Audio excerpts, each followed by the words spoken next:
लेखेको निधार छैन। लामो समयपछि एउटा गजल पुनः प्रयास। गजल। घरमै बसी केही गरौँ भनेको रोजगार छैन, गरिरहे पनि कमाई जमाई अपतार छैन। घरमै बसी केही गरौँ भनेको रोजगार छैन, गरिरहे पनि कमाई जमाई अपतार छैन। सोचे जस्तो जीवन बिताउने कोसिस गरे नि, सोचे जस्तो जीवन बिताउने कोसिस गरे नि। भाग्यमानी भई बस्न लेखेको निधार छैन, घरमै बसी केही गरौँ भनेको रोजगार छैन, गरिरहे पनि कमाई जमाई अपतार छैन।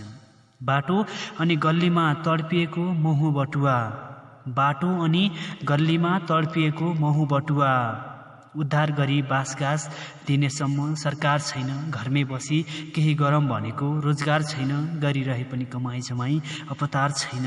जसो तसो मैले आफ्नो गुजारा चलाएकै थिएँ, जसो तसो मैले आफ्नो गुजारा चलाएकै थिएँ। यहाँ आफ्नै तरिकाले जिउन दिने संसार छैन। घरमै बसी केही गरौँ भनेको रोजगार छैन, गरिरहे पनि कमाई जमाई अपतार छैन। बाहिर शरीर जति उज्यालो उमङ्ग देखिए पनि हजुर, बाहिरी जति उज्यालो उमङ्ग देखिए पनि